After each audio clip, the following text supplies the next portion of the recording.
Welcome back to the B2B Playbook. Today, we're continuing our mini series on how to create an end-to-end business growth engine to drive better commercial outcomes. In particular, we are sharing the final part of our shared framework, which is all about how to onboard customers to keep them happy and use your relationship with them to win more revenue. Welcome to the B2B Playbook. We built this channel for small B2B marketing teams who want to drive more revenue for their business. Every week, we're showing you how to create more demand for your brand step by step using our 5Bs framework. So if you're time poor, resource strapped, but you still want to make a big impact on your business, make sure you hit that like and subscribe button down below so you don't miss an episode. Welcome back to the B2B Playbook. Today, we're continuing our mini series on how to create an end-to-end business growth engine to drive better commercial outcomes. In particular, we are sharing the final part of our shared framework, which is all about how to onboard customers to keep them happy and use your relationship with them to win more revenue. Again, we are doing this in partnership with a good friend of the podcast, Adem Manderovic from Disruptor. As a 7 times ex-head of sales, Adam fills any gaps that we may have in our framework from a sales point of view, giving you one cohesive end-to-end business growth engine. Adam, so good to have you back for this 5th and final part of our mini-series. Excited to be here. Thanks so much, George. We're going to have to make more excuses to catch up after this. Yeah, absolutely. Absolutely, we will. Look, Adam, before we launch into this 5th and final episode, I want to recap what we've covered so far in the first 4. So for those of you who haven't listened, please go back and check them out because you can really follow this mini-series end to end. And it's really the key ideas of building your end-to-end growth engine. So first, we covered really how to set yourself up for success by defining your next best market, to deeply understand them, catalog them, and then prioritize them.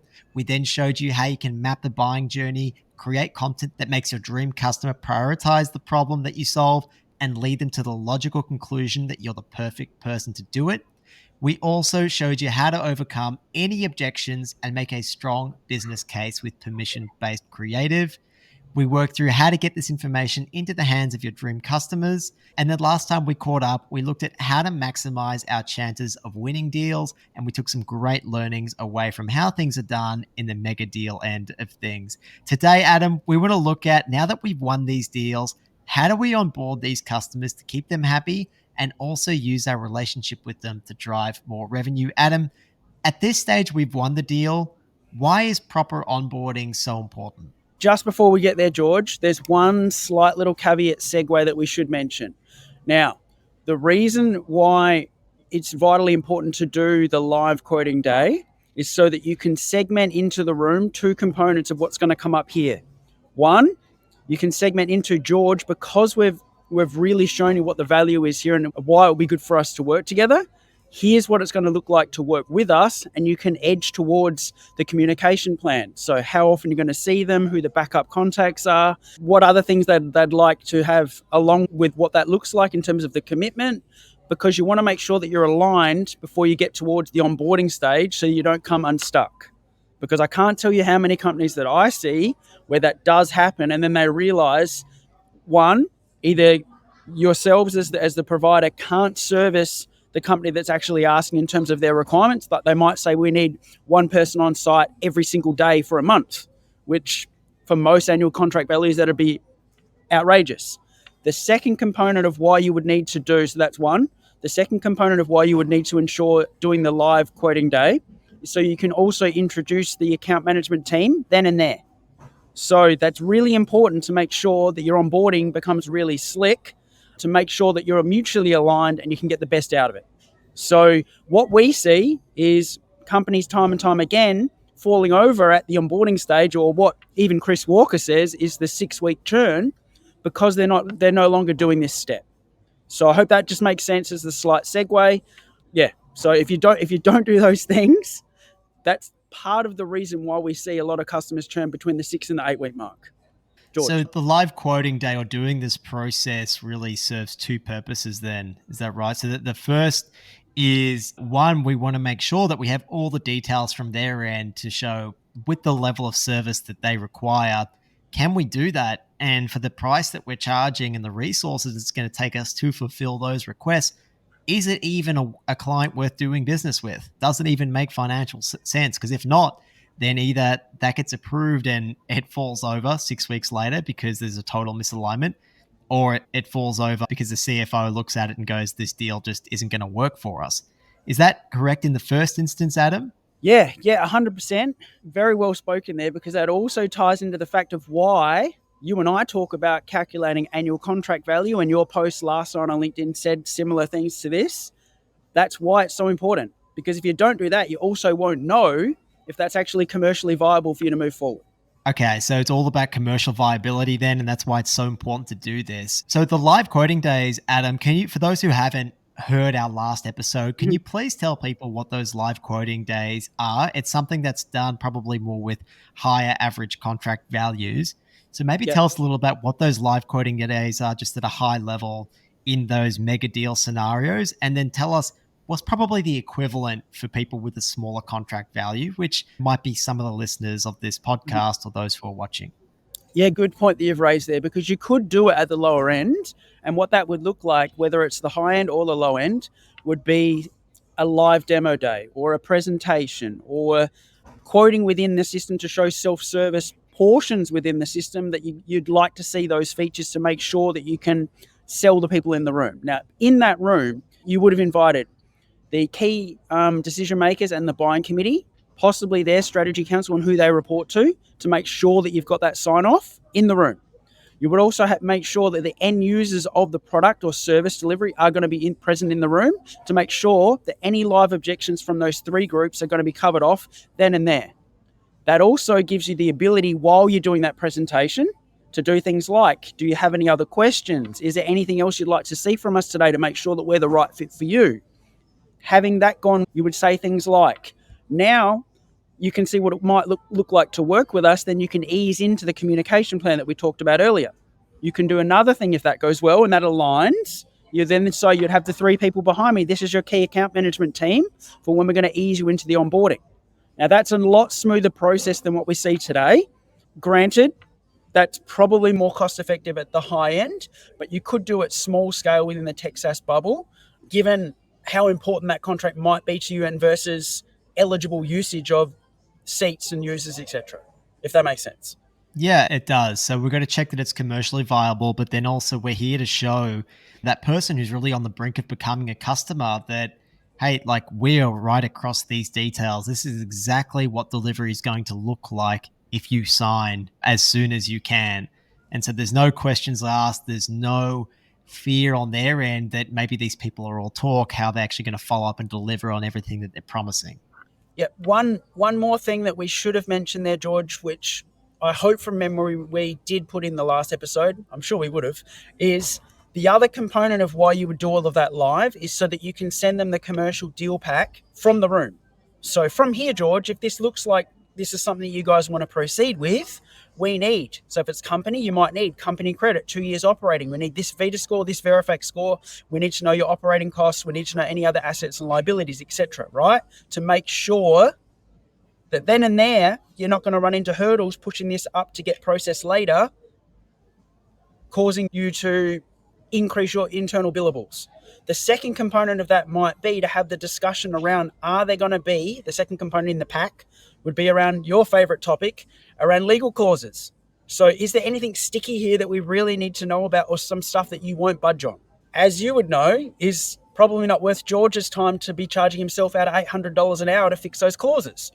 So that's part of the deal pack. Inside of that deal pack will also be what you've just agreed upon in terms of serviceability within the comms plan. The other component of that deal pack from the room might be, given that you're going to proceed with us, here's some details for you to do your primary logins, right? All done and dusted from the room. From that room, you also then book, this is the date of your onboarding. This is your key account manager standing behind me. Ray here will be in touch on next Tuesday at 8 a.m. Is there anyone else that he needs to invite to that call to make that smooth as silk for you? So that is why you would do all of the live quoting day.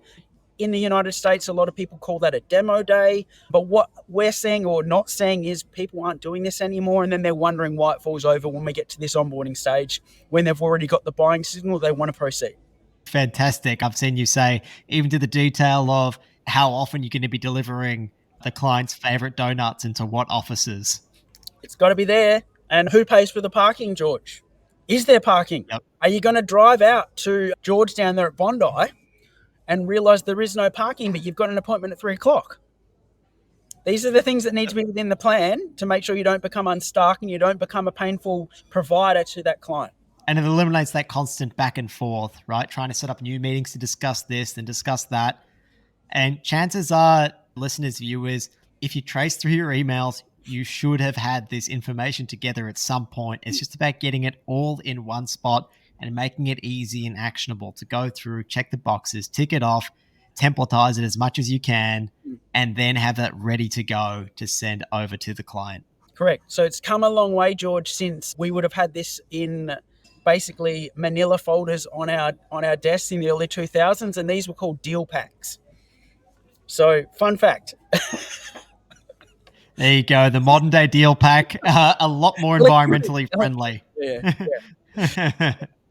Fantastic. Okay. So once we've got that customer onboarded, Adem, they're a live customer. We've gone through, we've done all these things, and they've gone ahead and they said, yeah, you know what, Adem, like we want to sign on. We're now an active customer.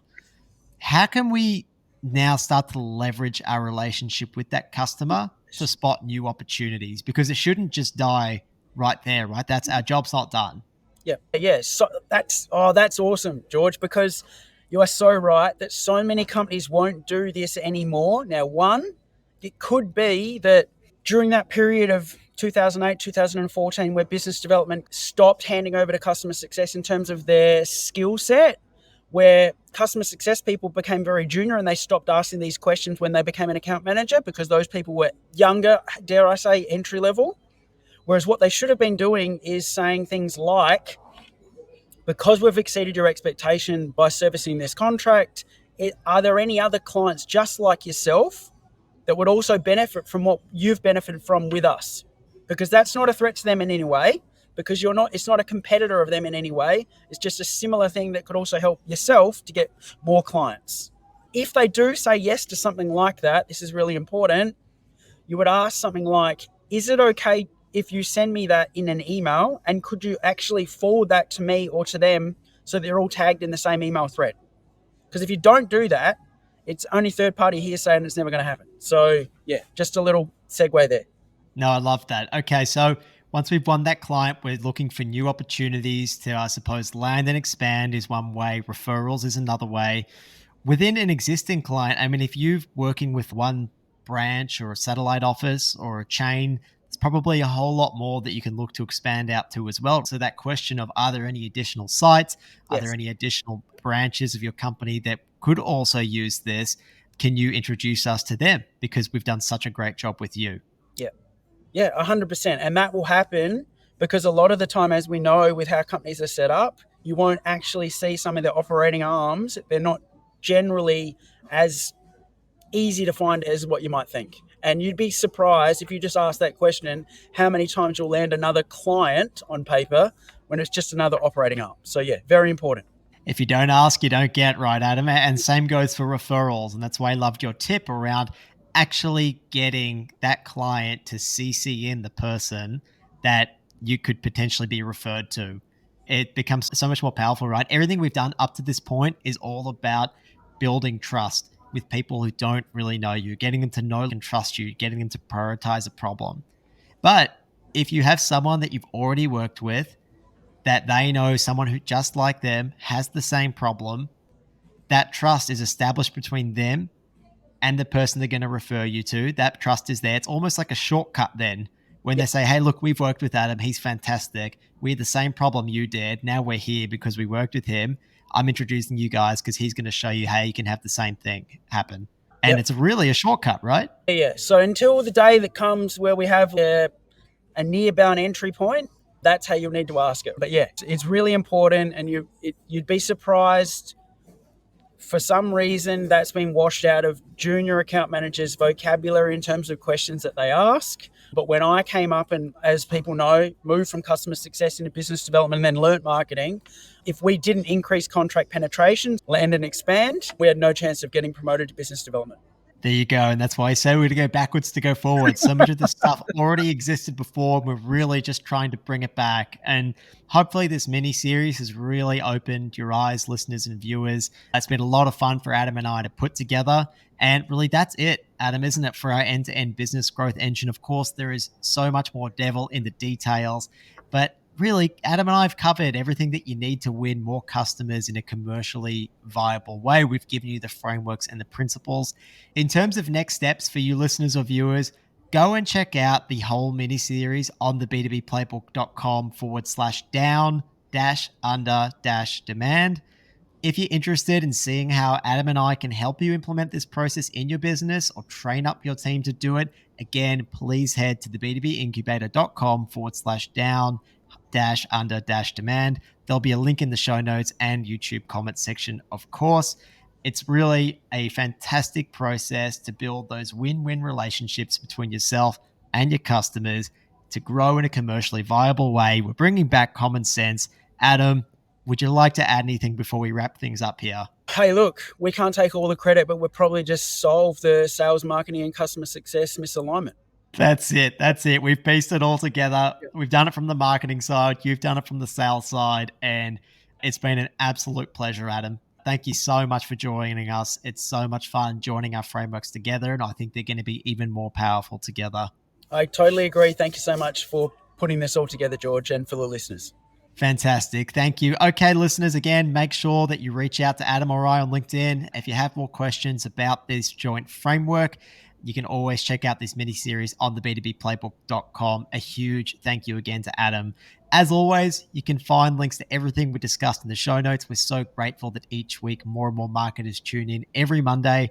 If we can ask one thing, it would be to please pass the show on to someone who you think would get value from it. Also, check us out on YouTube. There's graphics to complement every episode. It really helps explain things in more detail.